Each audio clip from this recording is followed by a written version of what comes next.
Hello दोस्तों, जोहार। अगवा स्टडी में आपका स्वागत है। आज हम दामोदर कोराए का जो सामान्य परिचय है उसका ब्रीफ टेलर को जानेंगे और उसके बाद हम लाइन बाय लाइन उसके बाद कविता को पढ़ेंगे अगले क्लास में। तो चलिए सबसे पहले जानते हैं कि जो सर्ग है दामोदर कोराए में लगभग 6 सर्ग है। कितने सर्ग हैं? 6 सर्ग है। पहला है मेला, सरंची कमल, राजवैद, हून, अमर चट्टान और हड़प्पा। देखिए यदि हम पहला सर्ग की बात करें, हाँ उस लास्ट में हम लेखक के बारे में हम जान लेंगे। यदि हम मेला की बात करें तो यहाँ की जो प्रकृति है, जो झारखंड की जो प्रकृति है, यहाँ की प्रकृति के बारे में पूरा वर्णन मिलता है। वर्णन कैसे मिलता है?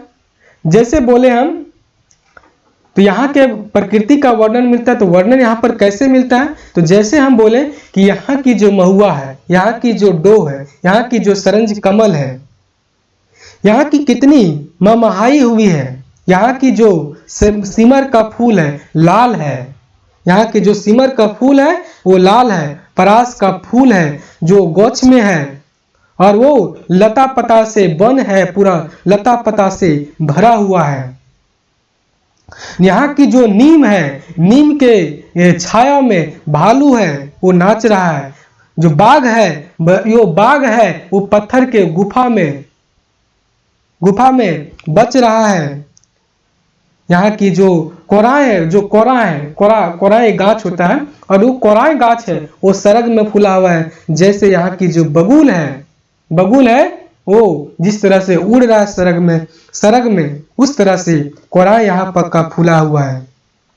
यहाँ का जो तीतर खरा है वो नुका छुपी खेल रहा है। यहाँ की जो जंगलें हैं इतनी खूबसूरत है प्रकृति है। यहाँ की जो जो आदि मानुष है यहाँ का रहकर पूरा अमर हो रहा है। यहाँ का जो वन पहाड़ है, चट्टान है, यहाँ पर देख लिए। और जो यहाँ का जो बरगद है, बरगद पेड़ पर जो बंदर है वो लता पर झुककर पूरा अपना आनंदित हो रहा है। यानी पूरा का पूरा जो झारखंड की जो सृष्टि है, झारखंड की जो जंगल है, पूरा दृश्य को पूरा वर्णन किए हैं कौन? परमाणिक जी ने। और यहाँ का जो खनिज संपदा है, यहाँ की खनिज संपदा के बारे में जो आदि मानुष है इसके महत्व को नहीं जानते। यहाँ की जो चंदन लकड़ियां हैं इसके बारे में जो आदि मानुष है वो माघ पूस महीना में वो जला देते हैं। हीरा जो सोना चांदी है, हीरा है, उसको क्या करते? पत्थर के समझ कर फेंक देते हैं। यानी पूरा का पूरा जो यहाँ के प्रकृति है पूरा का वर्णन किया, यहाँ के आदि मानुष के बारे में वर्णन किए हैं। और इन्हीं चीजों को देखकर जो मगध के जो व्यापारी थे वो यहाँ पर अपना नॉन मसाला लेकर आते हैं, चार धान लेकर आते हैं और यहाँ पर बेचते हैं। और यहाँ की जो कीमती लकड़ियां हैं उसको लेकर मगध जाते हैं और वहां पर उसको बेच देते हैं, अपने फायदे में बेच देते हैं। वहां पर फायदे के बेचने के बाद यहाँ का परास का देख रहे हैं आप पिक्चर के माध्यम से। जो परास का बोन है कितना लहा हुआ, कितना सुंदर दृश्य बना रहे हैं यहाँ पर। और हम बोल रहे थे कि जो यहाँ का जो व्यापारी है वो वहां पर जब मगध में गए और वहां पर बेचे तो वहां पर क्या हुआ कि यही देखकर जो फायदा हुआ तो वहां का जो मगध का जो राजा था वो हुक्म किया। और हुक्म करने के बाद जो वहां का जो राजा था, राजा उमादित्य, अपनी सेना लेकर यहाँ पर आया, झारखंड में आया और यहाँ पर हमला कर दिया। और यहाँ के आदि मानुष और यहाँ के जो राजा आया था अपनी सेना लेकर, दोनों के बीच में युद्ध हुआ। और लेकिन यहाँ पर जो आदि मानुष थे वो हार गए। हारने के बाद यहाँ पर जो वो हुक्म करने के लिए, राज करने के लिए आया था उमादित्य, यहाँ पर अपना गढ़ बना लिया, किला बना लिया। और यहाँ पर गढ़ बनाने के बाद यहाँ का जो धरती था, यहाँ का धरती पर अपना गढ़ बनाने लगा। उसके बाद यहाँ के जंगल झाड़ को काट दिया और वहां पर काटने के बाद यहाँ पर जो किला था पूरा अपना किला का विस्तार करने लगा, अपने क्षेत्र को बढ़ाने लगा। और यहाँ के जो जो धरती से निकाल निकाल कर सोना चांदी है अपने किला में सजाने लगा, अपने धीरे धीरे या अपने महल को ढलान पर ढलान यानी महल पर महल बनाने लगा, पूरा विकास करने लगा। एक बार क्या होता है कि जो दशमी के दिन में शक्ति का पूजा होता है, दशहरा वाला शक्ति का पूजा होता है और वहां पर मेला लगा होता है। और जो बौद्ध धर्म के एक साधु थे वहां पर जाते हैं बौद्ध धर्म का और प्रसार करते हैं और बोलते हैं कि भगवान नहीं, धरती पर भगवान नहीं है, गुप्त भगवान नहीं है, केवल मनुष्य है और मनुष्य ही मनुष्य का सेवा करता है, भगवान का कोई अस्तित्व नहीं है। इसके बारे में यहाँ पर बताते हैं। इसे यहाँ जो राजा के जो गुप्तचर से सुनकर राजा को बताते हैं और इससे राजा बहुत ही प्रभावित हो जाता है। फिर फाइनली और अंततः जो राजा थे वो बौद्ध धर्म के अपना लेते हैं। बौद्ध धर्म अपनाने के बाद यहाँ पर बौद्ध धर्म का पूरा प्रसार होता है, पूरा अगल बगल राज्यों में भी फैल जाता है, जिसके कारण फिर बौद्ध धर्म का फिर पतन की ओर चल जाता है। क्योंकि जो पहले का जो थे बौद्ध धर्म के जो पहले यहाँ बौद्ध धर्म के पहले जो राजा थे हिंदुत्व वाले थे वो इसके विरोधी हो जाते हैं। उसके बाद यहाँ पर बौद्ध धर्म धीरे धीरे समाप्त हो जाता है। एक बार क्या होता है कि एक बार सरना कड़ा सोहराय का पूजा होता है। सोहराय का पूजा आप देख रहे हैं दृश्य को, इस तरह सोहराय का पूजा होता है। यहाँ पर ये सरना काड़ा था, काड़ा का नाम था सरना, और ये सरंची है। क्योंकि सरंची का जो जन्म है ये घटवार गांव में, एक घटवार गांव में होती है। और वहां पर जो घटवार गांव में होने के कारण ये सरंची है बहुत ही क्या होती ज्यादा दिमाग वाली होती है, ज्यादा उसको युद्ध में चलाने वाला, भाला फेंकने वाला को ज्यादा अनुभव होता है। इसलिए इसका जो एक बार क्या होता है कि जो सरंची जब 16 वर्ष की होती है उस समय ही इसका जो इतना जो उसका सुंदर होती है ना, जिसके कारण जो आसपास के जे छोड़ा लड़के थे इस पर आंख मतलब देखने लगते हैं, नजर से देखने लगते हैं कि ये हमारी मित्र बन जाती, ये हमारे दोस्त बन जाती है। लेकिन सोहराय में क्या होता है कि जो सोहराय का जो पूजा होता है और सोहराय का पूजा होने के कारण यहाँ तक क्या देखिए, यहाँ पर जैसे ढोल मांदर से लोग बजाते हैं और ये खूंटा में गड़ा हुआ रहता है काड़ा, और इसको क्या दे रंग से इसको चितकाबर कर देते हैं और यहाँ पर ढोल मांदर से बजाते हैं, जिसके कारण जो अरना काड़ा है वो बिड़क जाता है और भाग जाता है। और उसी खोज में जो सरंची है वो चल जाती है, उसके पीछे पीछे चल जाती है जंगल में, और जंगल में जाती है तो वहां पर पूरा थर खोजती है, लेकिन उसको करना काड़ा को नहीं पकड़ पाते। और अरना काड़ा जो है वो पूरे भारी जंगल में खोसा में घुस जाती है, इतना गजार जो बोन होता है उसके खोसा में घुस जाती है, उसको नहीं खोज पाते। और अंततः जो सरंची है वो थाक हार कर एक गाछ के नीचे वो वहां पर आराम करती है और वहीं पर उसका नींद लग जाता है, सो जाती है।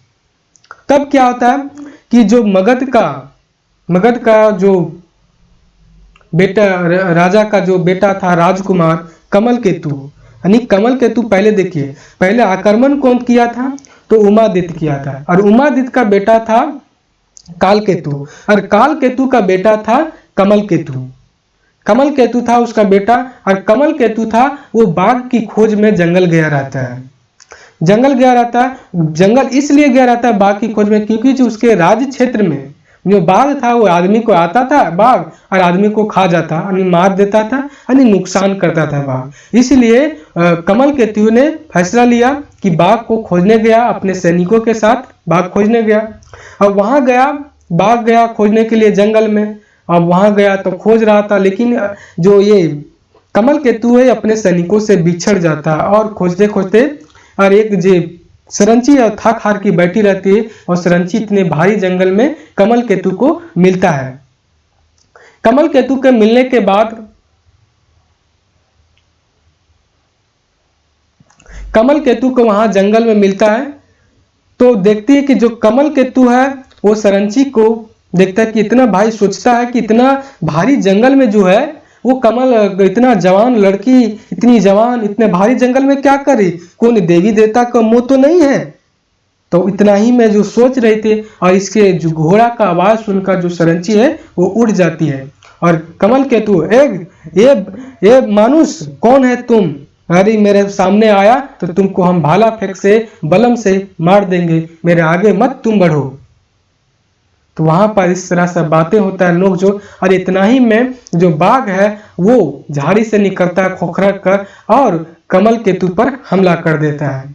हमला कर देने के बाद उसको नोच-चाट हो जाता है, बाघ है उसको नोच-चाट कर देता है कमल केतु पर, और जो सरंची है अपने भाला उठाती है और चूंकि भाला इसके पास नहीं होता है, कमल केतु का जो भाला है उसको लेता है और बाघ को मार मार कर उसको मरा देता है, मतलब उसको मार देता है, उसको जान से मार देता है। बाघ वहां मर जाता है और ये कमल केतु है उसका पूरा शरीर में नौछार हो जाता है और सरंची का भी कपड़ा उपड़ा फट जाता है, नौछार जाता है। जान नहीं रहे कि बाघ जब हमला करेगा तो समझ रहे कितना आपका नुकसान होगा, तो पूरा नुकसान होता है। शाम का टाइम हो गया रहता है और यहाँ पर इस तरह से नुकसान होता है जिसके कारण दोनों यहाँ पर दोनों नुकसान हो जाता है। उसके बाद यहाँ का जो कमल केतु का जो सैनिक था वो खोजते खोजते चूंकि बिछड़ गया रहता है, तो जो उसका जो साथी था वो भी खोजते खोजते आता है। फिर कमल केतु वो मिलता है और कमल केतु मिलता है, देखा वहाँ उसका जो सैनिक आता है तो देखता है कि जो कमल केतु क्या बेहोश में पड़ा हुआ है, शेर मरा हुआ है, सरंची भी क्या हुआ, मतलब सरंची भी बेहोश में पड़ी हुआ है। अब फिर उठती है, फिर देखता सैनिक आता है तो फिर यहाँ पर बाघ को अपने घोड़ा में लाद लेता है और जो जो कमल केतु है उसको भी अपने घोड़ा में लाता है और फिर राज दरबार ले जाता है। राज दरबार ले जाने के बाद वहां पर आगे क्या होता है कि वहां पर जाता है तो देखता है कि वहां का एक राज दरबार में एक वैद्य होता है, राज वैद्य, जिसका नाम होता है घुमा, और वहां पर क्या होता है कि देखा रहता है पहले और वो सोचता है कमल केतु के भाई कि ये कौन लड़की कौन थी जो हमारे अपनी जान में जोखिम डालकर हमारी जान को रक्षा किए। तो इससे यहाँ पर उनका जो प्यार है वो जागृत हो जाता है कमल केतु का, और वो पूरा बेचैन हो जाता है और मुरझाया हुआ रहता है, जिसे वो घुमा को समझ में आ जाता है। घुमा चूंकि राजवैद्य होता है और घुमा का वो समझ में आ जाता है कि क्या है। हाँ, जो घुमा राजवैद्य रहता है तो उसका घाव, जो बाघ का जो घाव है उस पर लेप तो लगाता है लेकिन जो कमल का जो अंदर का जो घाव है वो नहीं मिटता, इसलिए वो समझ में आ जाता है। क्यों? इसलिए उसको समझ में आता है, किसको? ये घुमा को। और वो घुमा है उसको खोज में चल जाता है कि किसके कारण ये इतना बेचैन है, तो वो गांव घूम कर जाता है और खोजता है सरंची को। सरंची फिर अंततः सरंची मिल ही जाती है और वहां पर इस तरह से बातें होती है, दोनों मिलता है, फिर यहाँ पर प्यार होता है, फिर गुस्सा जो हो जाता है लास्ट में तू मैं हो जाता है सरंची का और ये इसका कमल केतु का। अब एक बार गाँव क्या होता है कि आगे जब जाते हैं, आगे पढ़ते हैं तो आगे मिलता है कि आक्रमण होता है। किसका आक्रमण होता है? हून का आक्रमण। और आक्रमण किस समय होता है? तो जब कर्म का जब समय होता है ना, कर्म का पर्व होता है, उस समय आक्रमण होता है। ये हून का आक्रमण कर दिया, हून जो है आक्रमण कर दिया, यहाँ पर हून आक्रमण किया। और यहाँ पर आक्रमण करने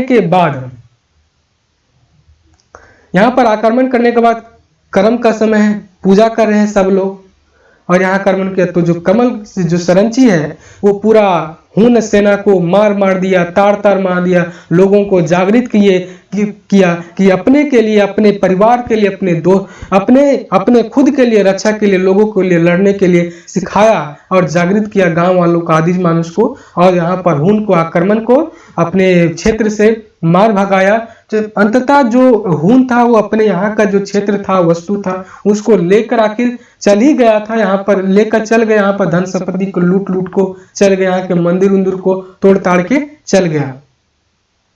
अब आगे क्या होता है कि जो यहाँ पर अमर चट्टान की बात करते हैं। अमर चट्टान में क्या होता है कि जो सरंची है, ये जो सरंची है वो जाती है जंगल में। जंगल सरंची दोनों का प्यार हुआ रहता है, सरंची और ये कमल केतु दोनों का प्यार होता है। वो कहाँ पर जाती है? जंगल में जाती है। और जंगल जाती है, यहाँ पर जंगल जाती है, राज रक्षा उच्छा करती है, कोई दूसरा यहाँ पर अंगसर में कोई हमला ना कर देती ना करे तो लॉटरी लेको ये क्या थी, पहरा देती है। और तो वहां पर एक साधु को देखता है जंगल में। तो ये कमल केतु कहता है, ये इतना भारी जंगल में साधु तुम कौन हो जो इतना भारी जंगल में हो। और वहां वो साधु, चूंकि वहां साधु है, वो पीस रहा होता है, एक जैर मोर को पूछता है और वो कहता है तुम अपना परिचय दो। कमल केतु साधु से कहता है तुम अपना परिचय दो, और साधु है और एक चट्टान का पिसा हुआ उसको देता, चट्टान पर पिसा हुआ एक चीज उसको देता है। और दोनों जो सरंची है कमल केतु है, दोनों खाता वहां पर बेहोश हो जाता है। बेहोश होने के बाद फिर जब दोनों बेहोश हो जाता है, कमल केतु का और जो सरंची का दोनों का एक ही नींद, एक ही जो सपना है वो आता है। और जब दोनों का नींद खुलता है तो दोनों एक दूसरे को देखकर हंसी होता है, दोनों आंखों में आंखों प्यार हो जाता है। फिर यहाँ पर प्यार हो जाता है। आगे प्यार होने के बाद फिर से दोबारा प्यार होता है। अगले बार क्या होता है कि यहाँ का पूरा जो अंगसर है, अंगसर राज्य में पूरा रात दिन कर खूब सुप उजला पानी गिरता है, जिसके कारण यहाँ का जो पूरा अंगसर है वो भर जाता है और आदमी क्या होता है पूरा बहने लगते हैं। तो जो सरंची है वो आदमी को छान छान कर राज का पर रखती है, छान छान कर राज को रखती है। और एक बार क्या होता है कि जो पूरा जो बादल है ना गरजता है, जोर से बादल गरजता है, जिसके कारण जो सरंची का जो आंख है वो मुंद जाता है और आंख से मुंदा जाता है, जिसके कारण आंख वो सरंची है वो इतने पानी में गिर जाती है और गिरने के कारण वो सरंची फिर बह जाती है और कमल कमल कमल कमल कहकर वो मर जाती है और बह जाती है। और इतने ही जब सुनता है, कमल सुनता है तो आती है तो फिर देखता है कि जो सरंची है वो अचेतन हो गई है। तो उसके सदमे में चला जाता है कमल केतु और वह भी फिर अंततः वो मर जाता है। कमल केतु फिर अंततः वो मर जाता है। मरने के बाद क्या होता है, मर जाता है और इसी तरह फिर यहाँ पर ये कहानी है पूरा वह समाप्त होता है। दामोदर कोराय यानी कि दामोदर के किनारे जो घटना हुई, किस तरह से मगध जो साम्राज्य है और यहाँ पर पूरा गढ़ अपना बनाता है। इस तरह से हम लोग एक परिचय को, समान परिचय को देखें। उसके बाद हम थोड़ा सा लेखक के बारे में जान लेते हैं। उसके बाद हम लाइन बाय लाइन अगले क्लास में हम पढ़ेंगे। चलिए लेखक के जान लेते हैं, सबके बारे लेखक के बारे में। देखिए लेखक का जो नाम है जानते हैं शिवनाथ परमाणिक है और इसका जो जन्म है वो 13 जनवरी 1950 को हुआ। 13 जनवरी 1950 को हुआ, बेदमारा बोकारो में हुआ। इनका बाप का नाम है मुरलीधर। कौन सा है? मुरलीधर परमाणिक है। इसका माई का नाम तिनकी देवी है। तिनका जो दामोदर कोराय है, इसका किताब का जो प्रकाशन है 1986 में छोटा नागपुर विकास केंद्र के द्वारा हुआ है, बोकारो के द्वारा। दूसरा प्रकाशन 2019 में हुआ है। 2019 में हुआ और जो किताब है वो खंड काव्य है। कौन सा काव्य है? खंड काव्य। देखिए काव्य की बात करें तो दो प्रकार के, एक महाकाव्य होता है और एक खंड काव्य होता है। और इस किताब का जो दामोदर कोराय किताब है, उसकी जो किताब का जो भूमिका लिखा है वो लिखे हैं ए.के. झा। और ये किताब है वो कहाँ से संबंधित है? ऐतिहासिक स्रोत की बात करें तो ये चचगांव से संबंधित है। चचगांव धनबाद में पड़ता है। और इस किताब का जो दामोदर कोराय किताब है उसका जो कथा वस्तु है वो शांति भारत ने लिखे हैं। तो आज हम इस किताब के बारे में हम सामान्य जानकारी को, सामान्य किताब के बारे में, फिर लेखक के बारे में सामान्य परिचय हम पढ़ें। अब अगले क्लास में हम लाइन बाय लाइन पूरे कविता को पढ़ेंगे, छोये सर को पढ़ेंगे और समझेंगे। तो चलिए आज का हम यहीं पर अपने क्लास को समाप्त करते हैं और फिर आपसे अगले क्लास में मिलेंगे। जय हिंद, जय जोहार, जय खतियानी जोहार।